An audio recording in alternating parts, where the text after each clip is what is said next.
a song, a book, and a dish. On 702. 16 minutes to 6 on 702 Drive. It's that part of the week. We do it on a Friday. Every Friday, we call it a song, a book, and a dish. We take somebody you know or think you know, and we chat to them and we try and unlock little bits of their personality by asking them to choose a favorite book, a favorite song, and most importantly, because we're heading for dinner time, a favorite dish. My guest today is somebody who is known in many ways for the people who know him. Gert Coetzee is a South African fashion legend whose work has been worn by people all over the world, some of them extremely famous. And he's with us now. Gert, welcome. I spent a lot of time wondering what to wear, and then I just thought it's not going to help anyway to wonder. But welcome. It's good to have you with us. Thank you so much. I'm so excited to be here. How's this rain? Wow. Yeah, it's unseasonal, and apparently it's falling hard. I want to ask you this. Young teenage boy in Koster in Northwest Province, West-Transvaal, it may have been, I don't know, depending on your age. What was the most stylish thing in your wardrobe?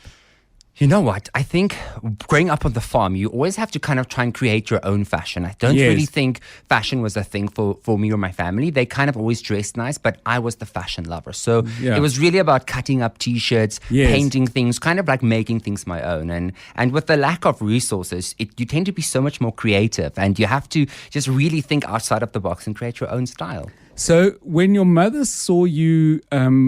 or you came along and said to your mom, where are the scissors?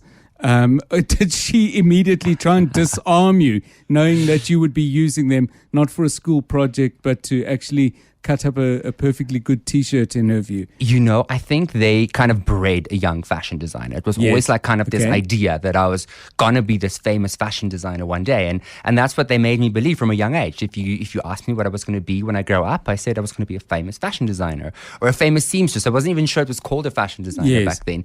But they kind of bred me like that. So they actually put the scissors in my hand and forced me to cut up the T-shirt. Where did that come from? I mean, from an early age, were you fascinated by the clothing you saw in magazines, or were you fascinated by what you saw people around you wearing?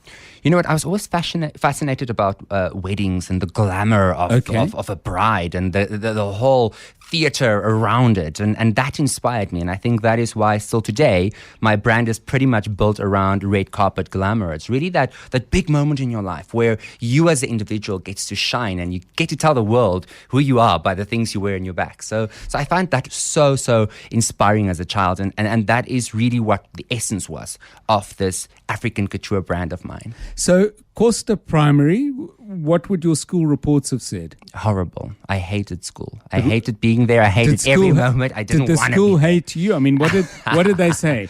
Gert should be concentrating and staying away from the scissors and concentrating on maths. Your pencils are made for learning, not for little fashion shows. I used to dress them with tissue paper and had little fashion shows in lectures. No, I hated school and school hated me. I am completely dyslexic. So the reading, the writing thing was never for me, but being creative was for me, and being good with my hands and seeing what people want and listening to what people want to wear, that has always been my talent. And becoming a fashion designer was not really a choice. It was a big calling, and my whole family kind of stood up and pushed for me to do this.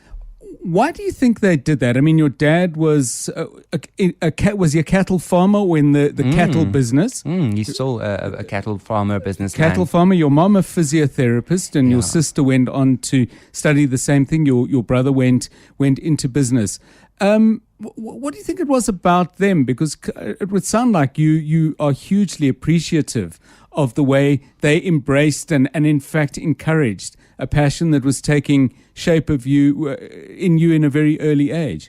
I think it was a bit of a circus moment where you see this young boy at 5, 6, 7 years old just being able to create. And I see that in some of my sister and brother's kids. I do see there is definitely a talent in them that they can create. And I think if you give a child a medium to make the world, because that in the end of the day, at least for me, that's the purpose of life, is to create and to make things that never was there before and will never be there again. And that is really what I appreciate about them. And I think that's why they pushed it so much, because it was just so strange to see how I could just do this. And still today, when I'm working, I know things that I it must come from a previous life or something, because I just know certain things that was never taught. So it's like funny how it works. Take us to the Coetzee dinner table. Busy, noisy. Were all five of you around the table, or did everyone grab their own things and go? No. My parents are very strict. We had to all have dinner at the same time together around the table. Mom would try and cook. Dad would probably rescue it. So it was a bit of...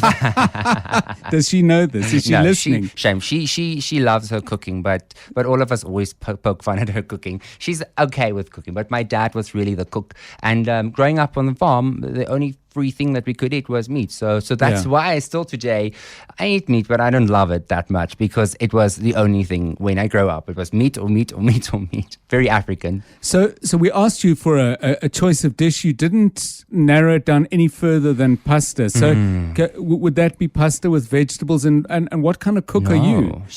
Who rescues your cooking my if it husband needs rescue? does. Oh, good. Okay. The thing about that is that I love seafood, and I really am a bit of a frutti di mare connoisseur. So I travel the world, and I always eat the same thing everywhere I go, because I try and narrow down where the best frutti di mare is in South Africa. In Joburg, I know.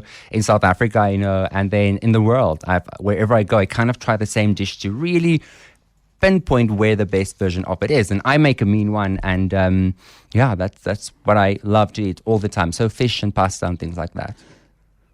I want to ask you about the process involved, because you've said that you really focus in on the red carpet moment. When you were younger, it was your conception was weddings and that kind of thing. But now it's huge stuff. It's red carpet at MTV Awards. It's Miss Universe competitions. I could go through a list of people you've dressed. Zozibini Tunzi when she won Miss Universe, Demi Lee, now Tebow, but Nell Peterser before, and there are many others, Cardi B.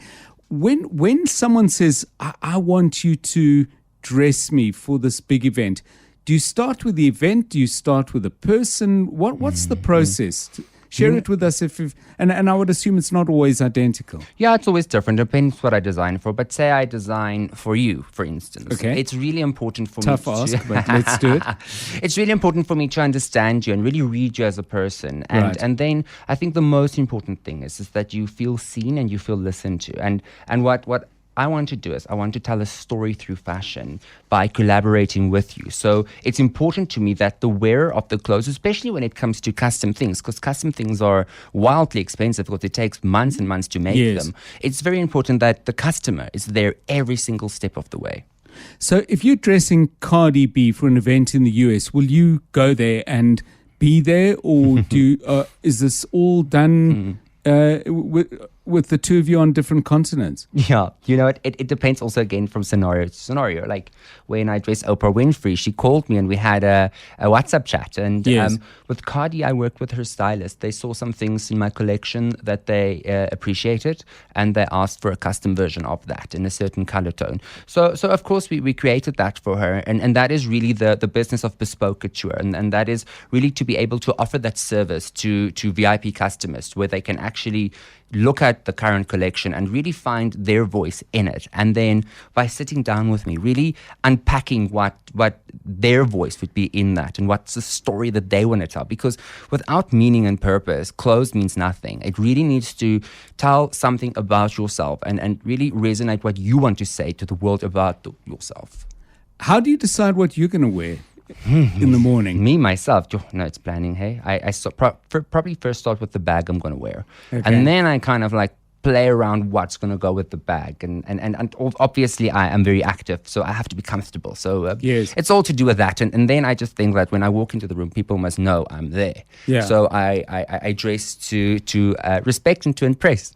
Yeah, interesting. So I want to go to books then, because you picked a number of books, but I want to focus on this one. Year of Yes, How to Dance It Out, Stand in the Sun and Be Your Own Person. It's the work of Shona Rhimes. People will know her from Grey's Anatomy and Scandal, but I think her huge stature in the movie and television business in the United States is, you don't just get that by reeling off the things she's done. She's a person of real power and influence. What was it about this book that grabbed you?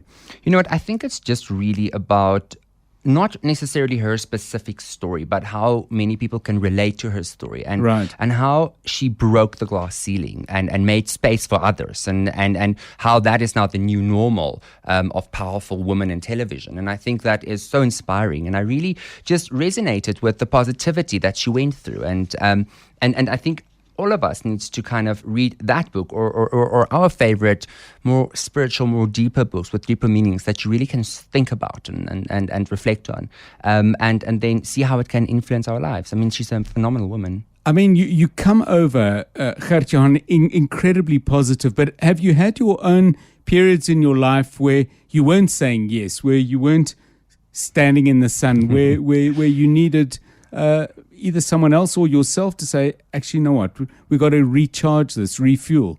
Of course, we all have. I think if you don't know what bitter tastes like, then you don't know what sweet tastes like. Yes. But for me, as a person, as a human, as the extreme optimist that I am, is I can't even remember bad things that happens to me because I just don't clock them.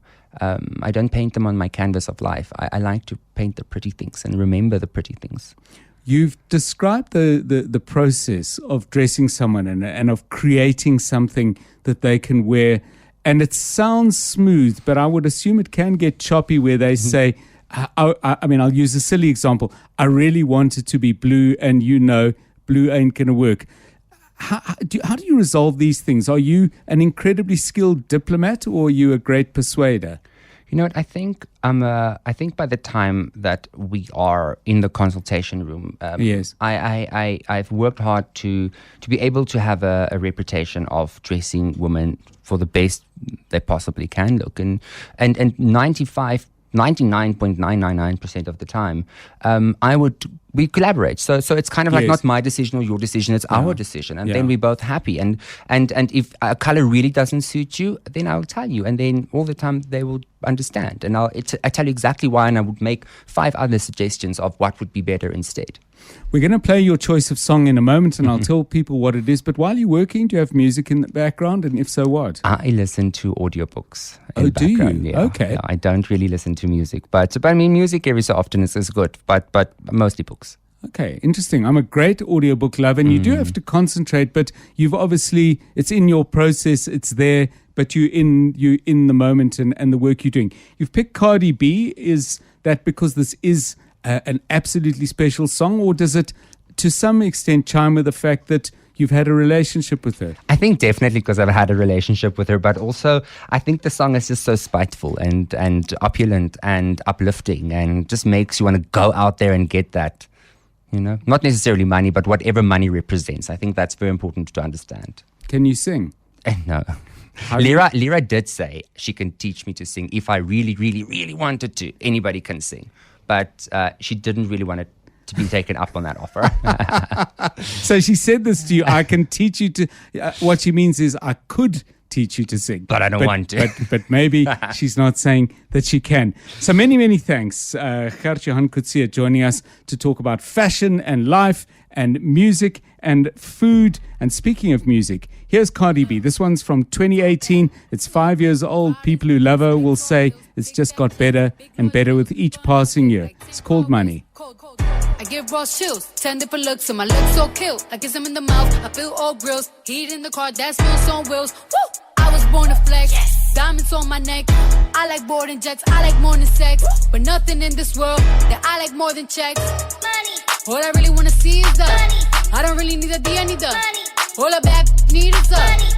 I got bands in the coop, bustin' out the roof. I got bands in the coop. Touch me, I'll shoot. Bow, shake a little. You get a little bag and take it to the store. Get a little cash. You shake it real fast, you get a little more. I got